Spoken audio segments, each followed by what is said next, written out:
Hi there, welcome to It's All Mental podcast. My name is Asiat. I welcome you to yet another episode where we're unpacking the conversations that are very unheard of. We keep silent about them, but yet they are affecting us in various ways, in the way we are relating with our relatives, our loved ones, even the way we are thinking and the way we are doing our daily activities. And in today's episode, we are going to unpack a conversation that is about substance abuse. Today, I'm joined by someone who has been at the front line of this conversation. His name is Julius Kizito, a dedicated mental health advocate and counselor.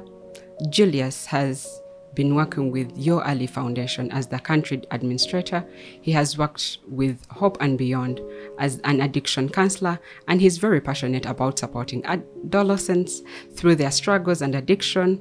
And I'm really honored to have him today in this episode. Well, Julius, you are welcome. Well, thank you so much, Asiat. I'm humbled to be on this platform. Yes, could you say hello to the viewers in your own way or your own style? Okay, thank you.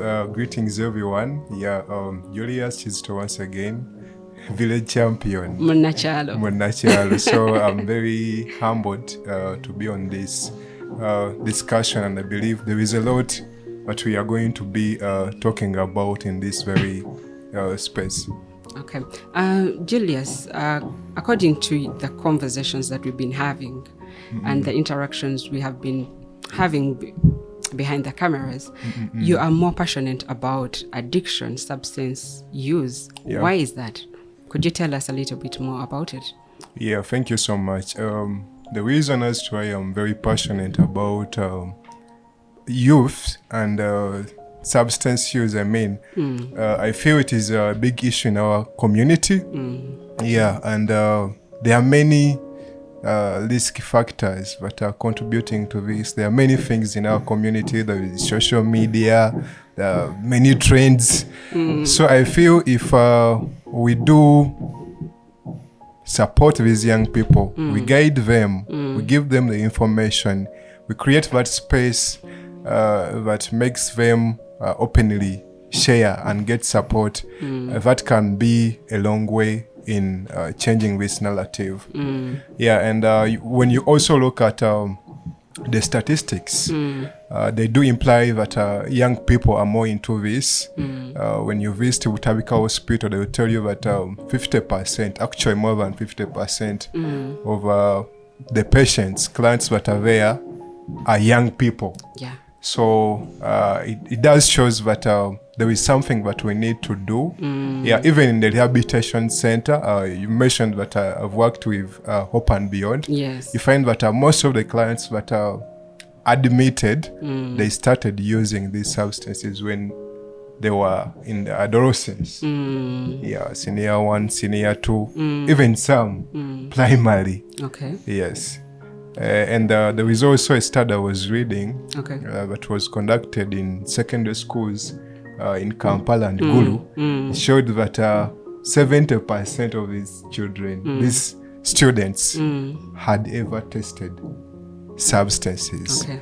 And alcohol was rated high. Most of them have ever used alcohol. So meaning that you would want to say that the addiction is mainly with alcohol or any other substances? Is it more with alcohol, or there are also other substances that the youths or adolescents are engaging to use? Yeah, it cuts across, but mainly in our country, in Uganda, it is majorly alcohol. You see statistics saying that Uganda is leading in alcohol consumption in Africa. You can imagine. So that is very saddening. And most of the users are still young people. But there are also other substances. Cannabis, marijuana is also common. Tobacco, cigarettes. I hear of weed. Yeah, there is weed.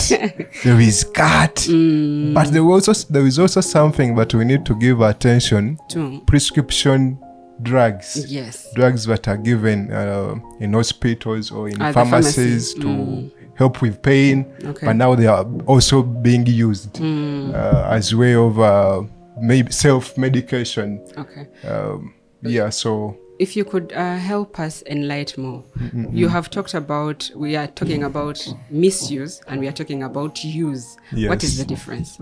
Yeah, there is a difference between use and misuse. I can give an example of my dad.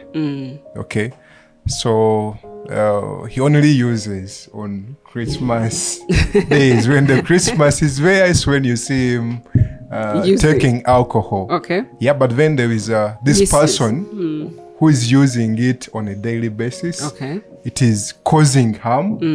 There are psychological, physiological, social consequences that are happening. Okay. So with the use, it is an act of you consuming, Yes. taking substances. It is moderate and it is maybe not too risky. Okay. Yeah, but with misuse, now there is harm involved. Okay. There is risky involved Okay. in all the aspects of your life. So meaning that when I misuse, I am taking more than I'm supposed to take. Yeah, you're taking more than what you're supposed to take. And in a way, it affects me. Yes. So- and you're not following what the doctors say. You're also not following what the law says. Okay. Yeah, and still from there, Okay. there is another aspect of addiction. Okay. So from the use to the misuse, to the dependence, and then the addiction Then that the comes in addiction later. that comes Yes. Okay. Thank you for making it more clear, because now someone can be able to know. If you're a youth out there, you can be able to know that at this point I'm misusing, at this point I'm using. Yes, but all in all, it's all risky because yes, you can be just using, but we've seen individuals who just used once Yes. marijuana and they disconnected. I mean, they get off. So there is no use that is healthy. Okay. Yeah. Unless it is prescribed by the Yes. pharmacist or the doctor. Yes. Okay, thank you for enlightening on that. Because some people could be there using these drugs, but not knowing that they are risking their lives Yeah. in one way or another. And when we talk about health or mental health, meaning that these drugs could psychologically be affecting them. They could start behaving differently. They could start, thinking negatively because of the different consequences of those drugs. So thank you so much for enlightening more on that. Yeah. But now we are talking about the youth. Why do you think this is more now it's more found in the youths and not the other counterparts like adults? Why do you think it's more in the youths? What could be the risk factors that are causing these youths to start getting to abusing these drugs? Yeah, thank you so much. There are many things that are making youth vulnerable. Okay. When you look at in our communities, there are many things that have changed with time. Okay.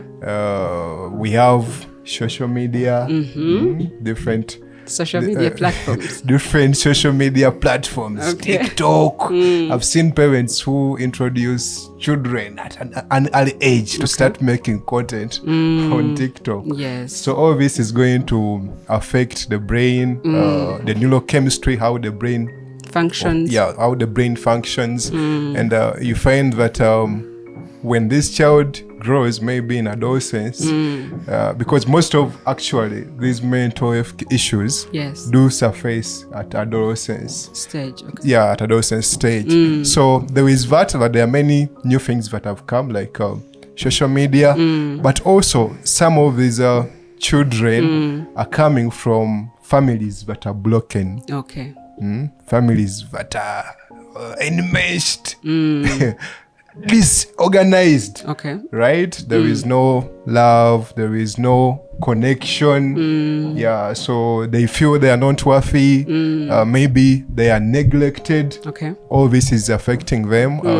You can imagine a home where parents fight, and this child is seeing that Every time. it can really disorganize their whole system, and in a way of escaping that, They start using the they drugs. start using drugs because imagine. that's so happen often, but some people use to numb the pain. I'm having this pain that is too much in me, so I use the substances to lift this pain.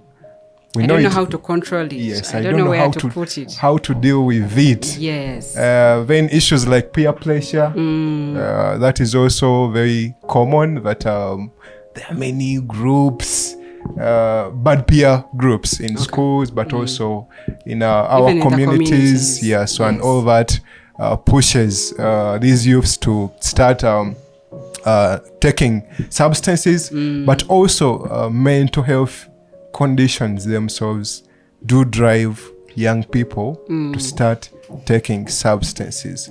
I can give an example of, let's say, I have anxiety, right? So I'm having these racing thoughts. I'm not settled. I'm always on the edge.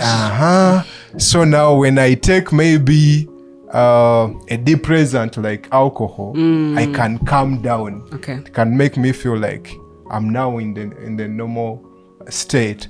So some individuals use substances. Actually, many youths do use substances because their symptoms they are having resulting from mental health illness. issues that do make them to take the substance. Okay. Also, like you have said, sometimes they are struggling with depression. They are finding that things are not working out in school. My performance has reduced. So I start using these drugs in order to make me be able to adopt better, to be active, to read, to do all the sorts of things. And also, sometimes they're helping them to relate more with friends. Yeah, absolutely. And there is also this common thing that most of the youths, they're not getting enough sleep. Yes. And we know how insufficient sleep contributes to psychiatric disorders, mental health conditions. So how many hours does someone have to sleep?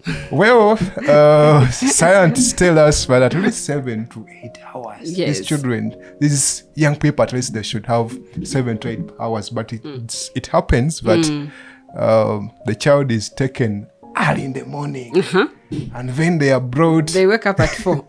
Yes. They have morning prep. So this is the time where this child is expected to rest their brain, to rejuvenate. We also have homework.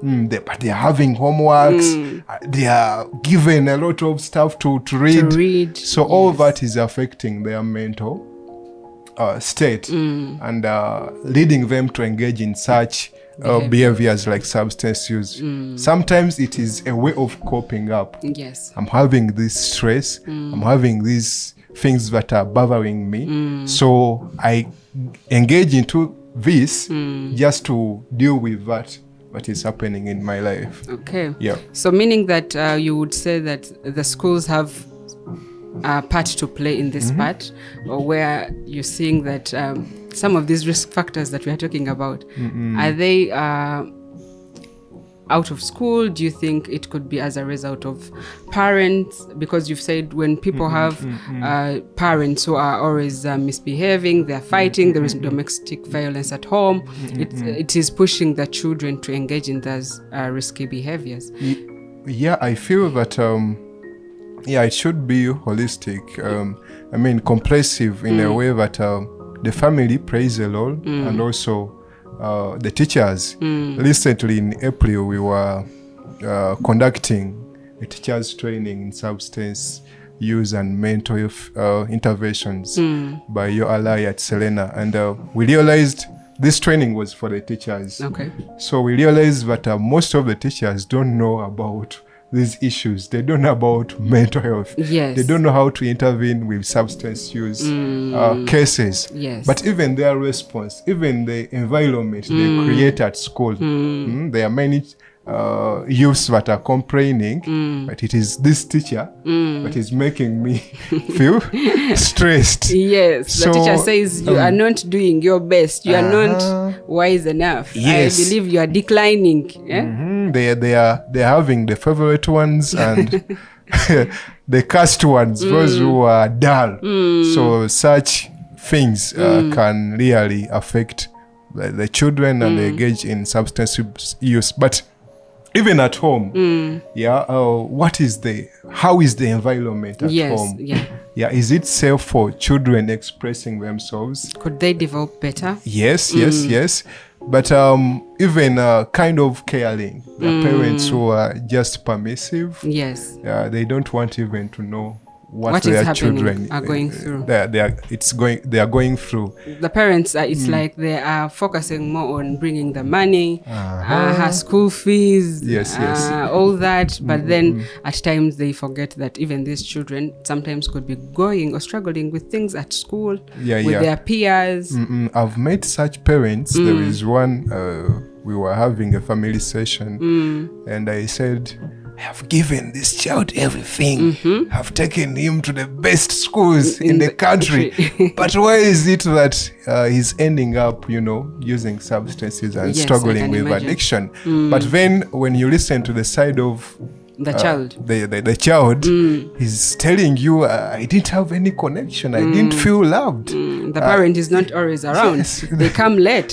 So they find me already sleeping. So it's happening like that. But the family members, the parents, and also teachers, the schools need to collaborate in providing that supportive environment. Okay, what about the peers, the friends that we keep around ourselves? What should we do about it? That is also very common because when you look at adolescents, for example, that these children or students, their brains are just developing. Things like identity, they are trying to identify themselves. But also at that age, it is more of the emotional center that works. Emotions, reaction, or impulsive, trying to find out what is this, what is that. So they are lacking that ability to resonate, to effectively make decisions, and that makes them vulnerable to bad peer pressure. But they can easily be introduced to risky behaviors. So I think young people, youths, adolescents need to think about the kind of life they want to be in future. The people you're associating with, do they lead you to that? But also to the parents. Your child associates with who? Do you know where they stayed? Do you know their parents? And where? And where do and they how? How? Some parents don't want to know. If a child says that we are going for a party, you just go, come at any time you want. But these are things that we need to intervene, to work upon, because these children literally know nothing about life. They're just trying to understand things. But then the brain doesn't know that. If you engage, if you start taking substances, they will affect you. Whether you're young or not, the impact can stay even for a long time. Because you have seen that these peers influence them. How about you try this? And because someone wants to fit in, they say, let me try it. And like you've said, it starts as one use, and then later on you are using it on a daily. Every time there are parties, you are using, and then you start to abuse the drugs. That's what happens. What about accessibility? Because we have seen, like right now, the drugs are very accessible. Anyone can have them. Yes. That is also something that is common. For example, Uganda, alcohol is legal. Right? Tobacco use is legal. Yes, there will be messages, but when you use it, it can harm your health. But then these children can buy, meaning that they can go to the shop and then still buy. Yes, and buy. So the accessibility, there were different policies that were trying to be pushed, like the alcohol bill, the alcohol control bill, but then it didn't go through because the country felt like the taxes, what the money they are collecting from this is better than the health of the citizens. So meaning that the children have access to go to a shop, to a pharmacy, to buy some of these drugs and use them, and they are cheap. And they are cheap. Okay. As low as 1K you can get. You can get your blunt, you can get your cigarette, you can get your bottle. So then if these children have money, it is easier for them to acquire this. Even in schools, yeah, we've seen cases where students do take substances to schools. Some of them are also using petrol. Yes. You find the cars for the head teachers. There is no fuel. Fuel, and you're wondering where this did fuel it go? But now these children are taking this fuel. So accessibility, even in homes. There are parents who are using and introducing this to their children. Yes. It's okay for us to take a beer. It's already in the fridge. So meaning that I can, when I go to the fridge and I'm like, can I try this? It's okay. It's okay. You try. So meaning accessibility is there. Is everywhere, even in the homes where we wouldn't. So what do you think we can do about that? Accessibility, you have talked about the parents, you've talked about how the schools are coming in, all that. What do you think we can do about that? Yeah, I feel before we go to that, it's like we are not aware of the problem we are having.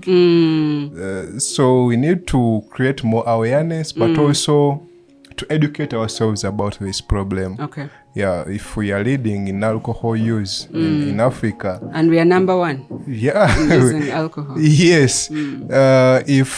If you're having many cases of mental health issues, conditions, and a big percentage is connected to substance use, then that means it is a problem. Yes. So we need to be aware of this problem we are having. So trying to educate ourselves, whether it is joining such podcasts and you're able to listen, if you can go to YouTube, if you can get books and read about this, if you can visit rehabilitation centers and get to know about this. So I think that is the first way of intervening, right? Yes. But also more than that, how are our habits? How do we associate with alcohol? Okay. If I'm telling my child not to use, how am I? How am I which picture do I portray to them? To them, because I might be speaking this and doing differently.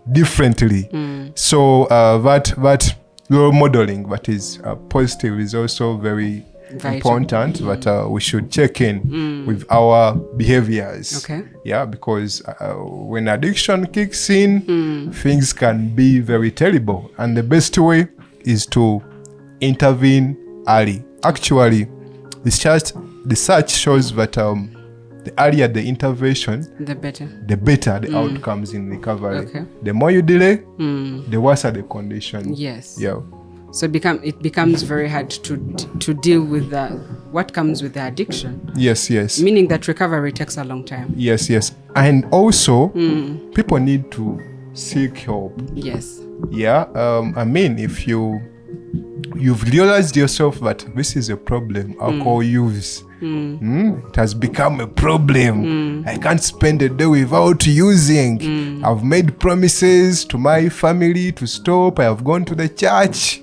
There are many when we were starting this year who are in churches claiming as they are not going to take it. It's their year resolution. Yes, but I think also seeking help, trying to speak this with individuals we trust. I mean, if I realize that it is a problem, at least if I'm at work, let me share it with someone I trust at work. If it is at home, let me share it with someone I trust. Okay. Then I can be able to move on to the professional help. Okay. Counselors. Yes. Yeah, rehabilitation centers. Like so meaning that the people who we share with this information, because you've said I first talk to the people I trust. Sometimes it seems that they are more judging even before we get to seek support from the professionals. Yes. Meaning that the person who is watching us out there, who is a parent, who is a teacher, because these are the people that we've talked about, the peers, meaning that when your friends, your child, your student comes to you and reaches out to you, you should be listening, but non-judgmental. Yes. You shouldn't be judgmental. Absolutely, because stigma is a big issue. Yes. Stigma is a barrier to people healing. Even to seeking for help. Yeah, even seeking for help. I feel this is a problem. I want others to help me, but what are they going to say when I tell them? Yes. They are going to judge me. They are going to look at me as someone who has failed in life. Okay. So the attitude that we give to people, the words that we use, words have power. Yeah. So, and also the kind of atmosphere that we do create. Okay. Yes, aids in this person quitting Recovery. and also recovering. Okay. Yes, because you've talked about recovery and those people that you've worked with at Hope and Beyond. Yes. I want you to tell us, have you seen any success stories where you have seen people who have gone through this addiction, they have really healed? What have they done to make this healing possible? Can you tell us a success story of, yes, we may not mention names, but because someone out there may say that whatever we are discussing today, it could be just a theory, but... Yes, thank you so much. Yeah, so you see with addiction, addiction is a complex brain disease, you know, that it is easy for you to start using. But then when it goes to stopping or healing, it is very difficult. So then it goes to many things that needs to be put in place. You need therapy. Sometimes you need to manage the medical issues that have come along with that. Yes. Yeah, because substance use does not only affect your brain, it affects your body too. It also affects your spirituality. Yes. Yeah, I was someone who used to go to church, but now I'm no longer using to go. I'm no longer active in that. I'm not interested. Yeah. So it is a complex condition, but sometimes people think that someone can't be successful in stopping. But we've seen cases where someone has been in that state, where it was very hard for them to stop, and then they are able to quit, but also be productive. Because when we talk about recovery in addiction or in mental health, we do not just mean quitting or stopping. Yes. We are talking about total transformation, productivity. But also sometimes some people think that when we are talking about recovering from addiction, we mean that, like you said, total or non-use at all. But sometimes it comes to a part where I used to take 5 bottles or 10, but right now I'm reducing them to 4. I'm getting 2 until I go to 1. You know, so I think people also have to learn that it's not a fast-paced recovery. Yes, it's a journey. Yes, it's a journey. In most cases, if it has not reached to the stage of addiction, I mean, if maybe it's been misused, you can now try to find ways of cutting down, having brief interventions, setting goals. Okay. But when it reaches to the point of addiction, sometimes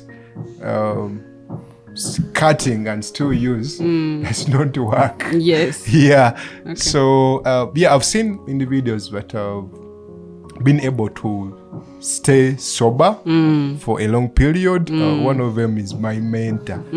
Actually, he's been in recovery for more than 15 years. Oh, wow. He was using alcohol, but now he's productive. Okay. He's supporting others going through that very thing. Actually, he's having a kind of a program and a center where he does provide support Okay. to others struggling. So I believe that recovery is very possible. It's possible. People can get better as long as people appreciate this process and work this process with effective support. Okay. So, Yep. Julius, what could be your last words for someone who's watching us and someone who's struggling still? What are your last words for someone who has the caregivers of the people who are struggling with addiction? What are your last words for them? All right, thank you so much. For the young people, youths that are seeing, that are viewing this, I would say to them that it's better not to start using, for those who have not yet started. And for those who have started, please seek help. Yeah, okay. Please do something. Yeah, don't just keep silent, because addiction thrives more in isolation. When you just keep quiet, it continues to grow. So it is very important for them to seek help. Yeah, and for those who have not yet started, it's okay for you not to take. I don't take alcohol.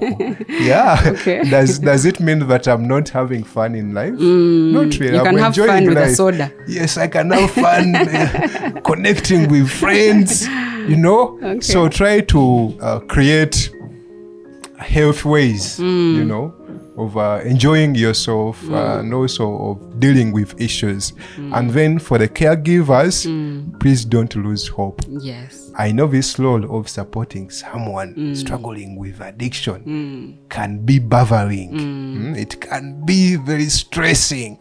Also financially and emotionally. Financially, emotionally. You take them and then they run away from rehab. Socially, everyone is saying that person, that family, They're pointing at you. they are all wasted. Okay. So it can be draining, but please don't lose hope. Yeah, stay positive. Do your role as a caregiver. Don't give up on playing your role. Okay. Yeah, so that would be my takeaways from this. Okay. Thank you so much, Julius, and the listener who's out there. I think we have spoken to you. If we have not spoken to you, we have spoken to someone else Yes. who is struggling with addiction or substance abuse. So as we are coming to the close of our episode today, we want to thank you for being very great viewers, and let your comments be shown, because you could be struggling, but you may need support, or you may want to know, what can I do? I've tried this, I've tried that, but things have not been working out. We are here to support you. Julius is here. We can be able to link you to him and other areas or places that can be able to support you. So thank you so much, Julius, for being here, for honoring us with this knowledge that we are going to use. Me as a person, with the people that I relate with, the viewer out there also can use this information, and we are hoping to see you in our other episodes. Remember, this is It's All Mental, and my name is Asiat.